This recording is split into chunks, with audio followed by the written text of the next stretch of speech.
Okay, so today we're going to talk about circular motion, including torque, centripetal force, and gravity. So we're going to be working over the review guide. So we're going to start with number 1. So number 1 says find the torque exerted by a doorknob if you push with a force of 35 newtons at the point 85 centimeters from the hinge. So that distance is your radius in your torque equation. It's how far the force is acting from the fulcrum, which would be the hinge in this case. We do need that to be in meters, so we're going to convert that to meters by moving the decimal point 2 places. And then we're going to do torque, because that's what we're looking for. So we just take our radius of 0.85 times our force of 35, and you get 29.75, which rounds to 30 with 2 sig figs. So however you want to write that, I'm going to do 30 point, and that's Newton meters. You could put a line over the 0, you could do it in scientific notation, just some way that makes that 2 sig figs. So number 2, you have a 21 kilogram child, it's a mass, sitting 1.5 meters from the fulcrum of a seesaw. That's a radius. Okay, now we have another person. So this is going to be M1 and R1. So then we're doing a parent. So the parent has a mass of 73 kilograms. That's going to be M2. We're trying to figure out where they should sit to balance it. So we're looking for R2. So essentially you've got the seesaw, you've got a force here and a force here. We'll call this F1 and this F2. We know this distance and we're trying to find that distance there. Okay. So if it's balanced, we know that the 2 torques are equal. There's no net torque. So we have R1 F1 equals R2 F2. Now, because we need to know a force, we need to think about what force is pushing. So it's a gravity. So our force is actually going to be mass times G.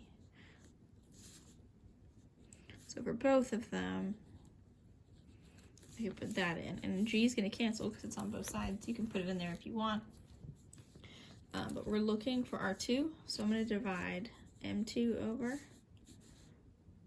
And then I can plug into that. So we get R1, which is 1.5, times N1, which is 21 over 73. And that gives you 0.4315, which we've got 2 sig figs, so it's going to be 0.43 meters, so 43 centimeters on the other side of the fulcrum. Now 3 gets a little more complicated. So we have a drawing here. So we are trying to find where to put this, or how far over to put this mass. So I have a mass here, I have a mass here, and this is the mass of the blocks, meaning this rod has weight, and it's going to be in the center of the rod. So I need to figure out how long is the rod, where's the middle, and that's where the mass is, or the force is going to be acting. So I'm going to redraw it here. It's our fulcrum we're measuring from, that's not to scale. So I have some mass here. We don't know what that is. We've got 40 centimeters over, this is 400 grams. And then I have another mass over here, which is 100 grams. Now, the distance that I actually need is not how far these are apart, but how far this is from here. So I need to figure out how far that is. So this is just this distance. I need to know this distance. So our diagram tells us it's 50 centimeters past this, which means it's 90 centimeters total. And then the weight of the block is going to be in the middle. So it is 5 plus 20 plus 40, that is 65. Plus 50 is 115, plus 5 is 120. So it's 120 centimeters. So halfway would be 60 centimeters from the end. So this is 25. This distance is 20 just to here. So it's 60 from the end. 25 will get you to here. So that means it's another 35 beyond that. So it's going to be acting kind of or very close to this other mass. So 35. And that's just gravity. So I know that this is balanced. So that means that the torque from my unknown, I'm going to call it X because I don't know what that mass is. Or maybe I'll call it M. Call it M for mass. That torque has to balance all three of the other torques, which means that has to equal the torque from gravity, the torque from M2, and the torque from M3. That's how it's labeled on the diagram. So I need to do all three of those. We're going to do radius times mass. And I'm going to do force. I'm going to go ahead and put the mg in here just to save us writing that whole step out. So I have radius to where gravity acts times the mass of the rod. We're just making everything consistent. And then I have radius 2, times mass 2 times g plus radius 3 times mass 3 times g. So the g's cancel again. I can leave everything in grams and centimeters because everything is in grams and centimeters and it's balanced. If I had a torque value given to me or that I was asking for in the problem, that would not be an option, but everything's balanced, so I can do that. So I'm looking for this number right here, which means I'm just going to divide that, and then I can plug my numbers in.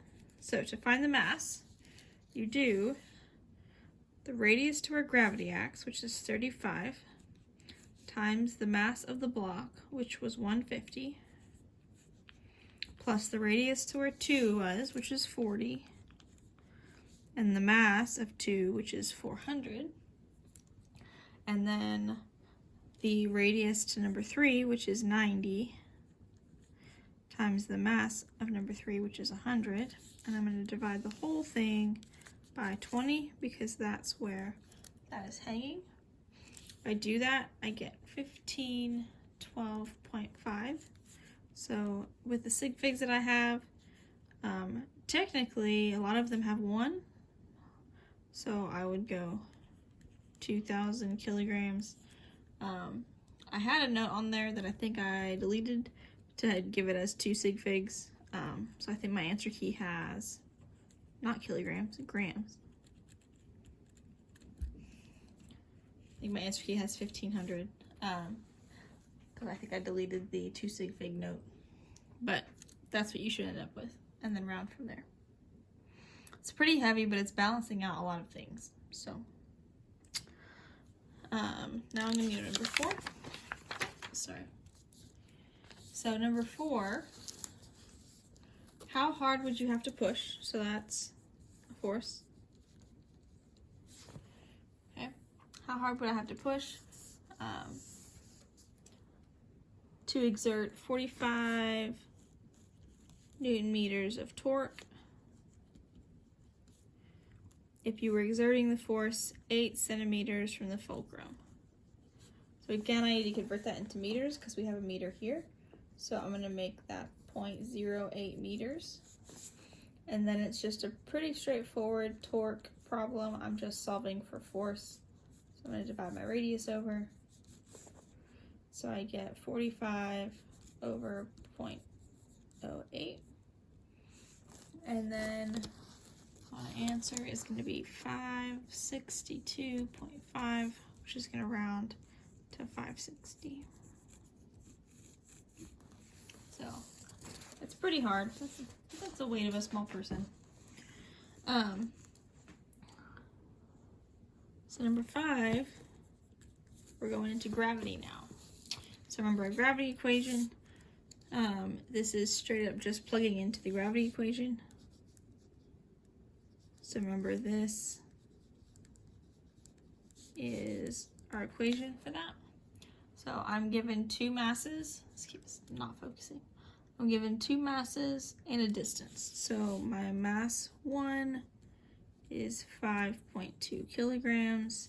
My mass 2 is 7.1 kilograms. And my radius, remember the radius is the distance between them. So in this case, it's 15 centimeters. So that does need to be converted to meters. So that's gonna be 0.15 meters. And then we plug in. So it's 6.67 times 10 to the negative 11 is our G. And then our 2 masses go here. And then we have radius on the bottom and squared. So when I plug all that in, I get 1.09 times 10 to the negative 7, which is going to round to 1.1 times 10 to the negative 7. So what that means is that the gravity is not significant at that distance for that size mass. So these are things that your gravity is going to be negligible at this point. If you ever want to see how they discovered that, look up Cavendish. He did some crazy stuff with bringing some masses and did all these calculations and everything to find that constant. So number 6, this time we get into planetary numbers. This is where you have to practice your sig figs, or not your sig figs, your scientific notation in your calculator. So we have a planet with a mass of 4.58 times 10 to the 25th kilograms. It is 3.49 times 10 to the 12th meters away from the sun. And the sun has a mass, so this is the planet, this is the sun, of 9.49 times 10 to the 30th. We're going to find gravity there. So same equation, our numbers are just bigger. So again, most common thing people mess up here is typing it in your calculator. So it's going to be 6.67 times 10 to the negative 11. And then one of the masses is that. And one of the masses is the 9.49 times 10 to the 30th. And then radius 3.49 times 10 to the 12th. Remember that whole thing is squared. Just to go over how to type this in your calculator. Is this something that you can see? I think it is. Okay. So I'm going to scoot this over so you can see the problem and what I'm actually typing in. So when I type these in, I use the EE button. So it's the one that's 2 capital E's. So this is the easiest way I know to type it in. So you do the 6.67 EE negative 11 times 4.58 E25 times 9.49 E30, and then we're going to divide by 3.49 E12 squared. And I get 2.38 times 10 to the 21st. So that's going to be your gravitational force between them. You can do it with the powers of 10, but you really have to make sure that you put the right parentheses. You have to put 1 here and here. You have to put 1 here and here to make sure that comes out right, but that's what you should end up with. I'm not going to type all of them out, but I want to make sure you can see at least one right way to type it into your calculator. 21 newtons. By the way, when I say the EE button, what I'm talking about is this one right here. So it has the 2 E's. So some of the calculators have it on the actual button, some of them it's a second function. So that's number 6. Number 7. This is more of a qualitative question. We talked about this kind of towards the end of class. So we have to look at our equation. So I'm going to write it down just so we have it in front of us. Okay, so this says if you triple the distance between two bodies, what happens to the gravitational force? So tripling this means you have it over 9. And so if 9 is on the bottom of the fraction, that means it's 1/9 the size of the original. So when you triple it, you triple this whole thing, and then it gets squared, and it's on the bottom of the fraction. So it gets smaller because it's on the bottom, and it gets 9 times smaller because I squared the 3. So it's going to be 1/9 as large. So then 8, same idea. We're tripling mass. So what that means is we just make this 3 times bigger. It's like sticking a 3 out front. So it gets 3 times bigger.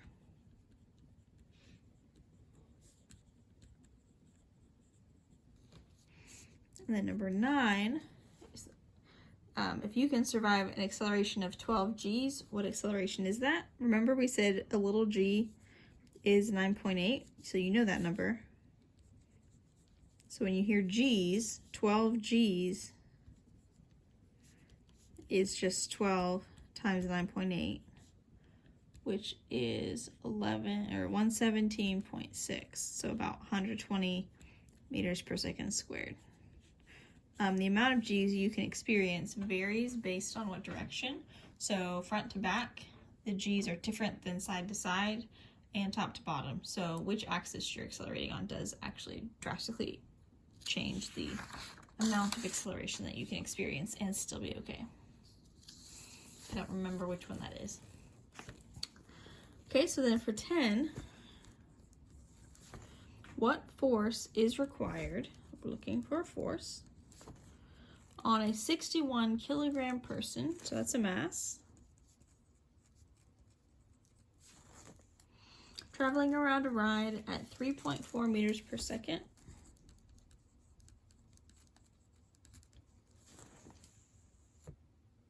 They're 15 meters from the center of the ride. We're also looking for the acceleration. If we find the force, then we can do F equals ma to find the acceleration. So that's pretty easy. So this is a centripetal force. So our equation is mv squared over r. So we're literally just going to plug things in. We're already all in the correct units. It's going to be 61 times 3.4 squared divided by 15.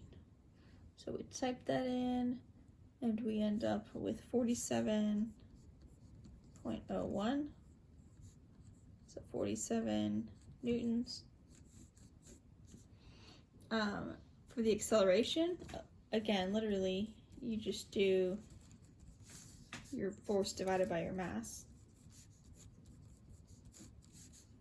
which is going to be the 47 over 61, which is going to be not very big. So 0.77049.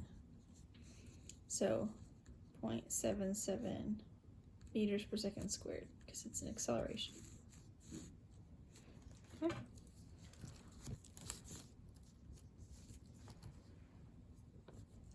Sorry, I'm yawning. So then 11, we have what acceleration would a car experience? And it's a 1575 kilogram car. They're turning a corner at 12 meters per second, so that's a velocity.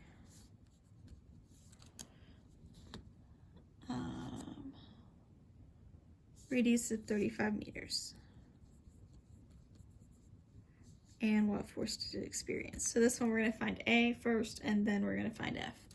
So our acceleration, or our acceleration equation for centripetal acceleration is the same as this one, but without the m. So it's v squared over r. So it's 12 squared divided by 35, sorry. So I end up with this equaling 4.114.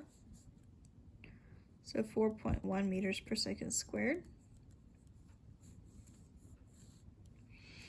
And then to find the force exerted, it's F equals ma. So my car has a mass of 1575. A is 4.114. So then I end up with a final answer of, I find it, 6,500 newtons. It's technically 6,480. 6,500. Okay. So then we have 12. Get there. Okay, so for 12, person and their bike have a combined mass of 82 kilograms.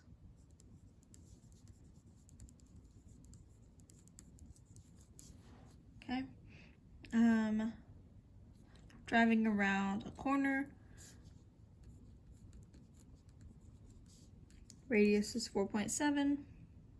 Coefficient of friction is 0.59. We want to know how fast can they go without slipping. So we need to think about how we can connect V to coefficient of friction. So by doing that, we need to figure out what the centripetal force is. The centripetal force is friction in this case, which equals mv squared over r. So our friction force is mu times mg, because mg is the normal force in this particular case because it's flat ground and I don't have any other vertical forces going on. So this is my friction force equation. I can set that equal to this. My masses cancel, so I don't actually need the 82. If I'm looking for V, I'm going to multiply the r, and then I take the square root.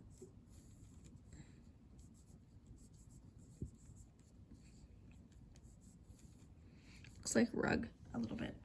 So my radius is 4.7, mu is 0.59, and then g is 9.8.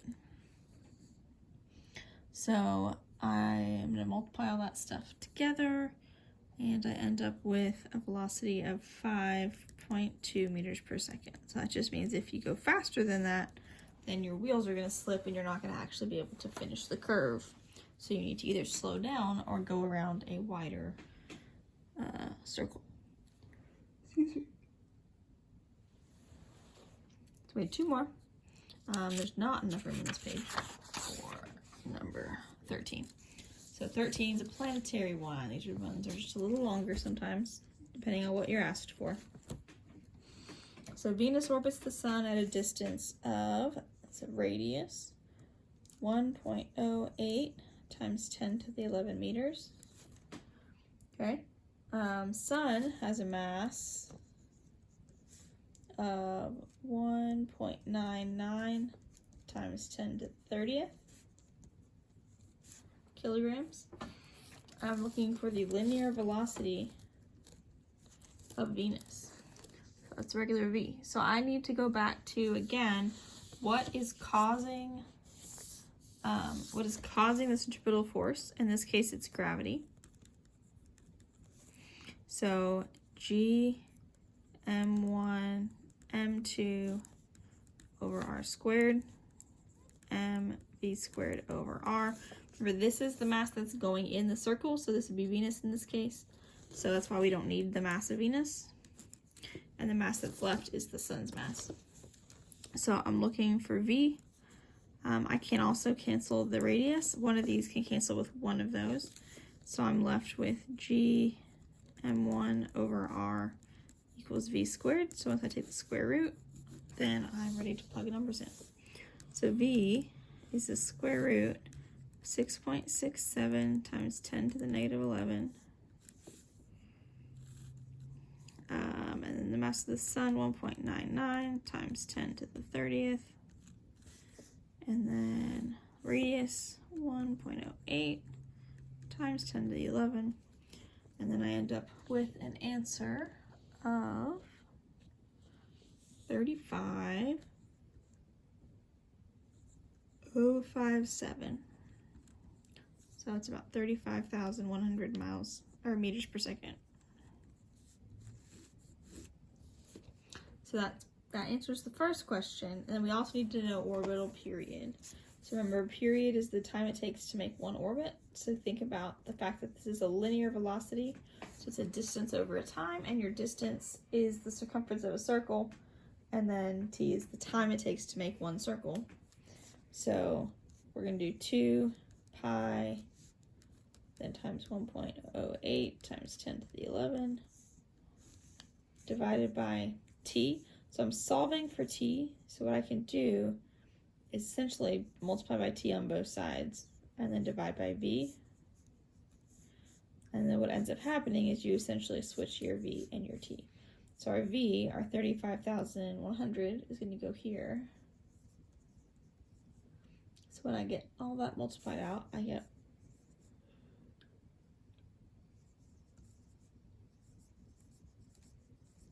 here we go, 1936,0000. So 1.94 times 10 to the 7th is going to be the best way to write that. Now, it's not wrong if you do it just with all the zeros, but the more common way would be scientific notation. So one more, and we're done.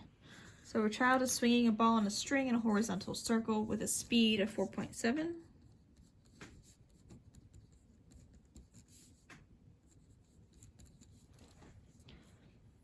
Okay. Radius is 75 centimeters. So we're going to round that. Oops. 2.75 meters, not round, convert. Ball has a mass of 125 grams. It also needs to be converted, so I'm going to multiply or divide that by 1,000 to get 0.125 kilograms. I'm looking for the tension in the string and the period, or the frequency. I'm going to not make that capital T. I'm going to make that FT because it's going to get confusing with the period T. Okay, so we're trying to find tension first, then we'll find frequency. So again, you go back to what's the centripetal force in this case, and the centripetal force is tension here. So we can just set that equal to mv squared over r. We have all of those numbers, so make sure you do the converted numbers. So 0.125 times 4.7 squared divided by, oh, I forgot the r, divided by 0.75. And if I multiply that all out, I get 3.682. So about 3.7 newtons. Which isn't a ton of force. And then to find frequency, what I need to do is find period. So the period, the time it takes to make one circle.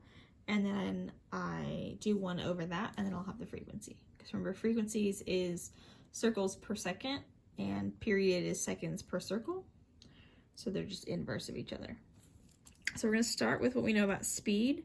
So it's a circle, so 2 pi r is the distance over t, which is your period. And then again, once I have that, I can just do 1 over it to find the frequency. But another way of writing this is 2 pi rf, because 1 over t is f. That'll come up when we get to sound, especially. The frequency comes up a lot more. So I'm going to do 2 pi, my radius is 0.75.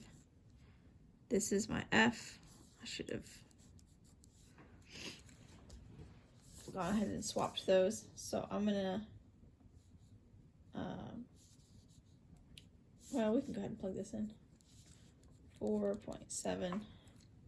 Not the way I normally do it, but since I started it that way. So 2 times pi times 0.75 is going to be 4.7124. So I divide that over.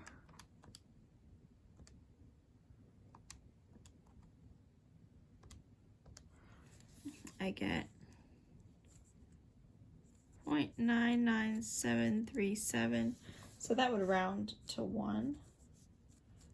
and the unit on that is hertz. So essentially, those numbers are almost the same, so it rounds to 1 for your frequency. Your period would be 1 over that, which is 1.